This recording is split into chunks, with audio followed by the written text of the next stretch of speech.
you're doing in the county, and you'll receive a kiss, a Hershey's kiss. And you'll also be entered into a winning of a $25 gift card. I'm not quite sure what that's for yet. And the completed postcards will be delivered to the community officials and representatives. So we want your voices heard. Our summer reading program will begin on June 4th. So be on the lookout for our calendar coming out. There's going to be tons of children's programs, plus family programs and teen programs. And I just wanted to announce the new branch is going to be opening up in October of 2012, and it's a completely LEED green branch. And I hope I can be invited back to some more meetings to share some fun things that are happening at the branch. Thank you. Thank you.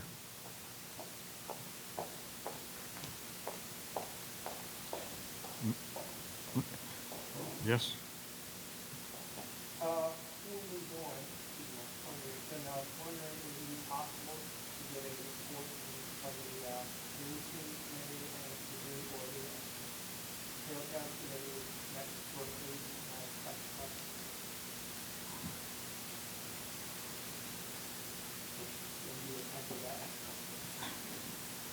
The last meeting was held last Tuesday or Tuesday 2 weeks ago? Yeah, Tuesday a week ago. At that meeting, I gave a report on the progress that has been made to date on grant applications through the Heritage area. I submitted 2 grant applications for non-capital grants, primarily basically for interpretive signs along the trail and at Mattingly Creek. And I submitted one grant notice to apply for a capital grant for a Indian Head Rail Trailhead Plaza and picnic area here on the Village Green. That grant application, the total project cost is estimated to be $246,000. It was an application for $100,000 of grant monies, and which would require a matching grant consisting of $120,000 of funds and $21,000 of in-kind services. I guess just before that, I was at a meeting of the Southern Maryland Heritage Area Consortium, and it looks like the budget this year for the Maryland Heritage Area Authority is going to be currently seriously cut in the state budget process. They had been getting about $3 million this year. It looks like they're going to get something less than $1.5 million. There are 12 consortium groups across the state of Maryland. Each one of them uses about $100,000 in operating monies, operating budgets. So for 12 consortiums, that's $1.2 million out of $1.5 million. Only leaves $300,000 or $400,000 for grants, and that's not a given at this point. And that $300,000 or $400,000 has to go across the whole state. Again, divided by 12 areas means each area is only going to get $30,000 or $40,000. Not enough to fund even one capital grant. Only enough to fund a few non-capital grants. So the Southern Maryland Heritage Area Consortium is lobbying the General Assembly to get some of those funds restored, but that looks like a tough road to hoe in these kinds of economic times. The municipalities are also going to be lobbying the General Assembly to get highway user revenues restored so that we can get money to repair the roads and streets in the towns across the state of Maryland.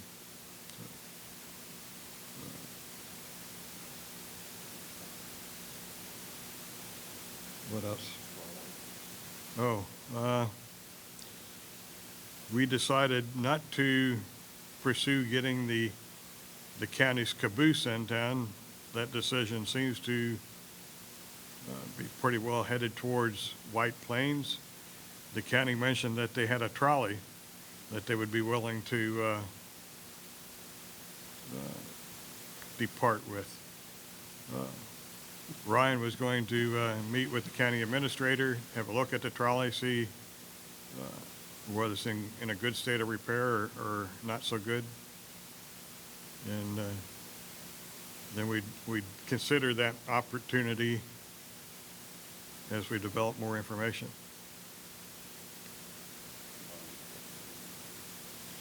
Right, yeah. The green team came up with a number of questions at an earlier meeting. I provided that to Kathy McCullum. She's going to merge those questions with the Economic Development Trail Towns project questions and develop a common questionnaire to be sent out to the citizens and businesses of the town of Indian Head.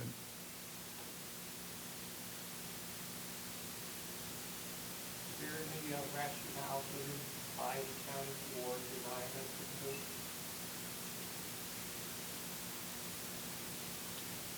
Well, technically, I guess they didn't deny us. We never pursued applying for it or requesting it because the word was coming back that it was going the other way anyway. So why make a recommendation what we want to use it for and then let them take our ideas and put them at White Plains? We still want to do something on this end, and we want to keep those ideas for our project. We're still considering another project to put a rail car, probably a box car, that it looks like we can get from the base on the green and use as a Indian Head Heritage Tourism Visitor Center and highlight the various heritage sites and venues around the county, such as Thomas Stone National Historical Site, General Smallwood Park, Mallows Bay, Dr. Mudd House. There's a whole host of tourism sites around here that we can become the gateway to and guide people, bring them to town to the trail, welcome them to the visitor center, let them see about the other attractions around the area, and become the hub of Charles County or Southern Maryland heritage tourism.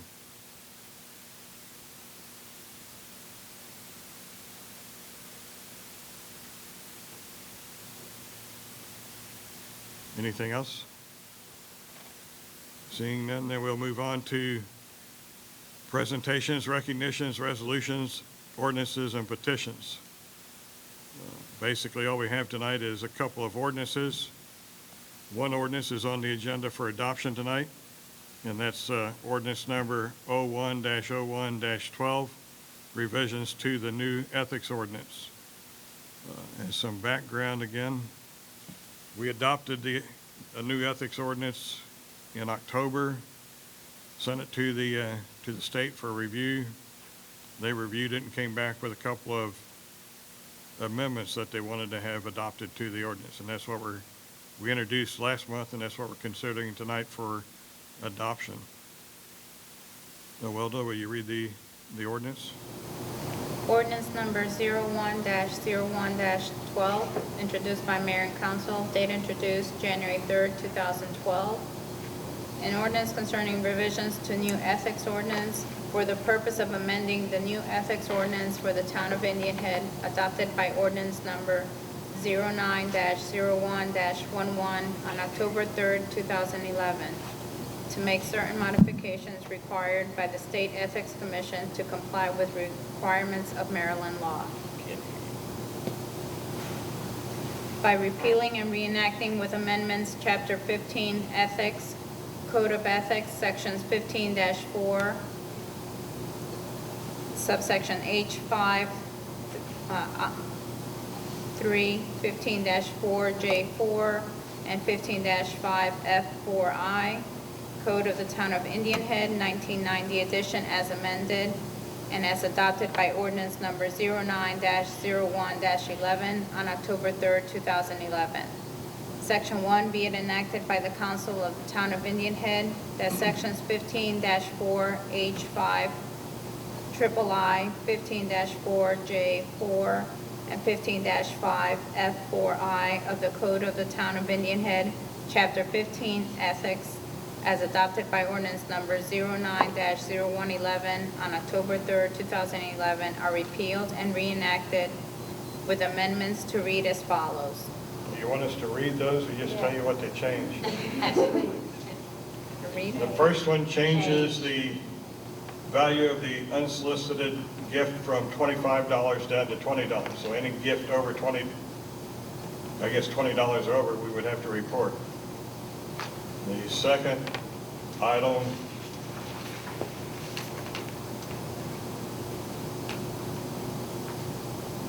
J4, the clerical thing changes the word section to subsection.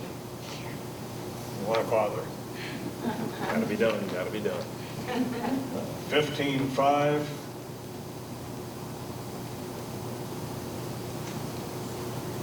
The same change, 25. same thing, changes the, each gift from $25 to $20. Kind of picky, I think, but it's what the state wanted, and, it's either do it or suffer some loss of funds somewhere down the line. So having read it, is there a motion to adopt the ordinance? So moved. Gee, if I don't second it, then I Say, we're in trouble. Second. Any questions before we take a vote? Hearing none, then, will you call the vote? Vice Mayor Rice, Yes. Mayor Chesley, Yes.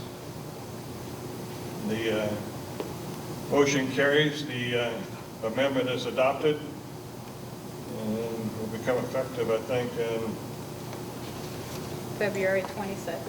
February 26th. The second ordinance, ordinance number 02-01-12, is a ordinance to amend the town's fiscal year 2012 budget, and it's on the agenda for introduction. And I think, again, rather than read the whole thing, Wilda's going to read the introduction portion of the ordinance, and then Ryan's going to give you the summary of the things that are changing in the budget. I gave you the quick and dirty.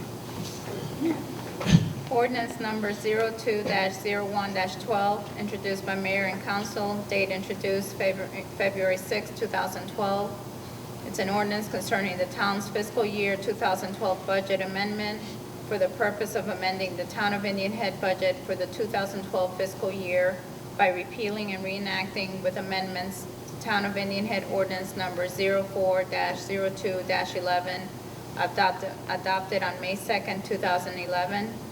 Section 1, be it enacted by the Council of the Town of Indian Head that the financial plan and budget for the Town of Indian Head for the fiscal year beginning July 1st, 2011, and ending June 30th, 2012, as adopted by ordinance number 04-02-11, adopted on May 2nd, 2011, is repealed and reenacted with amendments as follows. Here are some, just to name a few. Shore Scan for document retention. Mike Gogi for recording our town meetings.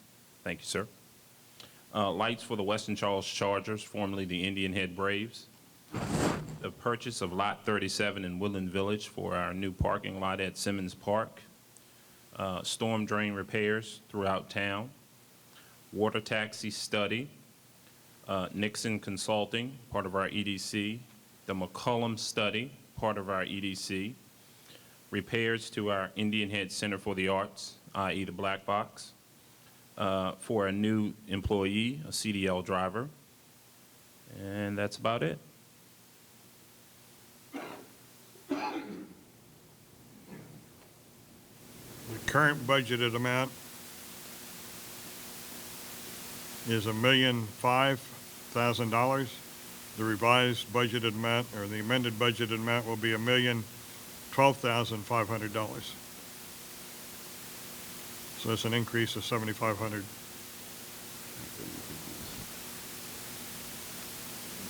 sorry, sir. It's an increase actually of $100,000. That was just for capital improvement. How much repairs was Black Box? 5,000. I'm sorry, make that 7,500. Black box repairs and then the chimney repair as well. Sorry. So you don't have a total figure on here. Is there a total on there? I don't have a total on there. I have a total on my sheet.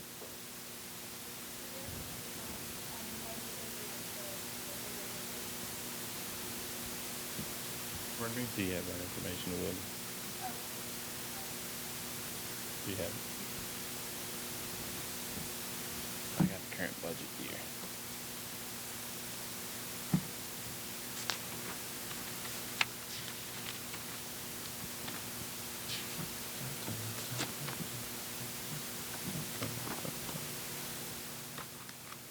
Our budget year, FY 2012 budget, was $1,223,196, and this is going to increase it by $103,540.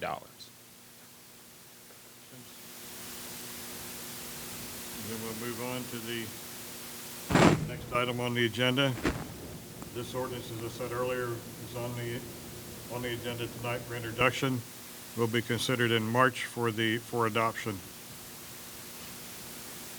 We have no unfinished business. We have no new business. So the next items on the agenda are miscellaneous. Now we'll read the announcement of upcoming meetings and then open the floor for citizens' comments. Upcoming meetings and events. Indian Head Business Association meeting will be meeting on Wednesday, February 8th at 8:30 a.m. at Dale's Smokehouse. The Community Activities Committee meeting will be held Tuesday, February 14th at 7 p.m. here in the Village Green Pavilion. The Economic Development Commission meeting will be held on Wednesday, February 15th at 7 p.m. here in the Village Green Pavilion. Town Hall Public Works Community Affairs Office will be closed on Monday, February 20th in observance of President's Day. Planning Commission meeting will be held on Tuesday, February 21st at 7 p.m. here in the Village Green Pavilion. And the Town Council work session will be held on Monday, February 27th at 1 p.m. in the Town Hall. The Indian Head Trail Town Green Team Action Group meeting will be held on Tuesday, February 28th at 7 p.m. in the Senior Community Center front room. The next town meeting will be held on Monday, March 5th at 7:30 p.m. here in the Village Green Pavilion. So at this time, I'll open up the floor for citizens' comments. Anybody that wishes to address a comment or question to the town council, please come up to the podium and state your name for the record. Good evening. My name is Kelly. I work for Charles County Parks and Rec. I run the Smallwood Community Center right down the hill and Henson Community Center on Bryan's Road. Just want to give you an update of the